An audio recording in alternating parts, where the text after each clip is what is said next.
a revaluation or a tax revaluation is when you take in the county and you take a look at all of the properties and the tax values for real property being houses or businesses or anything that usually is not personal property, such as cars or trailers, such as that. And you take a look at that real property, and what you do is you make sure that all the listings are correct and that all the data is correct so that the tax value is up to a market value. You want to make sure that what things are selling for is what the tax value is going to be at the effective date of that revaluation, or the best and closest estimate we can get. Because of course, the only way to be certain about what something's going to sell for is if it sells, but that's why we need all the data that we need for the revaluation. This is going to be our 7th year. Our reval is actually going to be in 2025, January 1st, and it's actually going to be 7 years since our last one. After that, we'll go to a 6-year cycle, and the reason for that is you want to be able to better reflect what things are selling for in the tax value for a myriad of reasons. One, and the most obvious reason, is you want your data to be correct. You want something not to be more or less than what it's worth. So take my house, for example. If you're going to look at the sales around me and you're going to compare that and you're going to look at that value, we want to make sure that the tax value is very close to what it would sell for on January 1st of that reval date. I want it not to be over. I don't want it really to be under either. I mean, I want it to be fair. I want it to be what it should be per statute and per the way that it's laid out to be as far as that goes. And of course, that's one reason that my data on my house has to be right. That's one reason I need to know how many square footage it is and what kind of, if I have a garage or if I don't, because that adds to what something will sell for.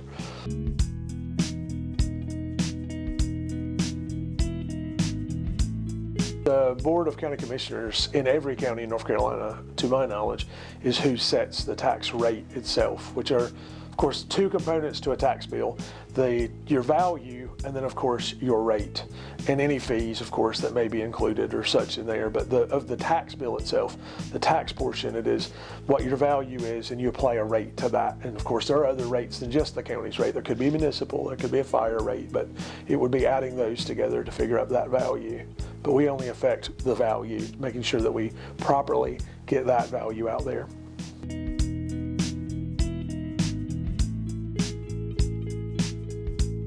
The reason, again, that we have people going out home to home or business, even to businesses, the reason we have that is to make sure that, again, the listing that we have is correct. Since, if we're looking at what it would sell for, we need to know what makes up the property.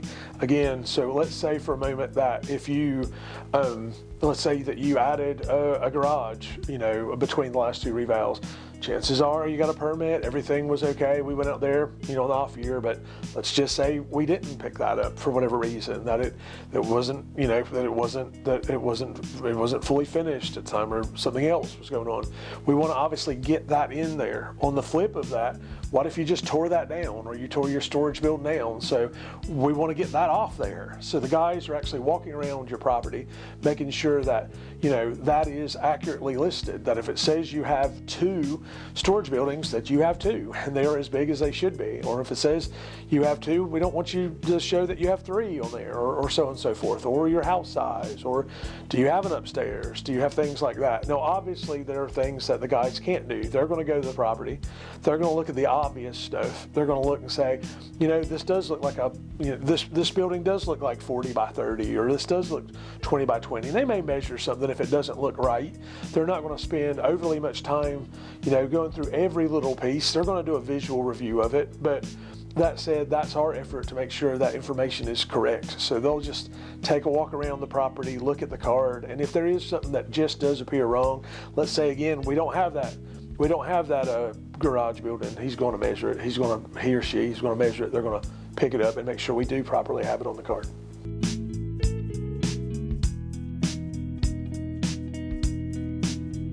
They have a county badge that's going to tell who they are, what they do. They're also going to be in a vehicle that is marked with Beaufort County Revaluation or some such on the side, and also they're going to knock at the door of the residence, or even go up to the business and tell them why they're there. And they're going to also have door hangers that they'll leave in case they miss someone. And a lot of people tell me, you know, I found a door hanger on my door when I came home. Great. We're just trying to tell you we have been there. We've already walked around the property. You know, we don't want you to think we didn't visit the property, because we're trying to visit everybody if possible.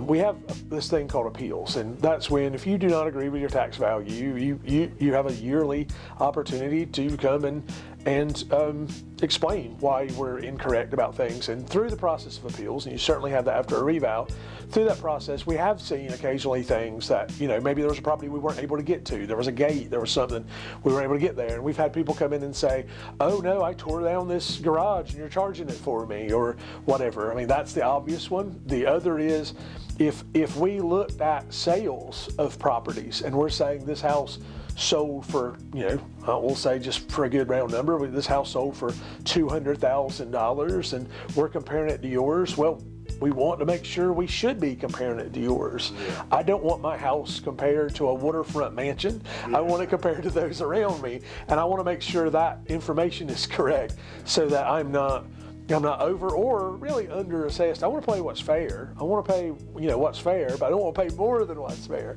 So I, of course, want to make sure, and that would change everything too if we said for a moment that we just had a lot of stuff out of whack. I mean, let's take a business, for example.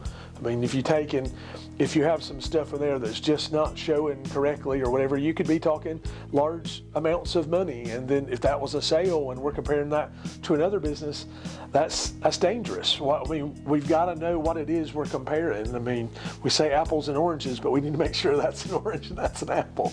I mean, you know, we need to make sure that it is what it is, or oranges to oranges, or so on and so forth.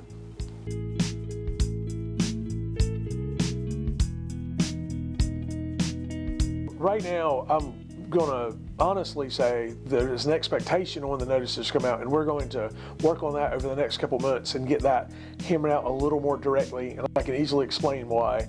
We want to use the market to our advantage, up or down. And what I mean by that is any trends in what is selling in the neighborhoods, we want to take a look at that as long as we're able. So we want to look at that in the fall and maybe even up into the winter, right before the effective date.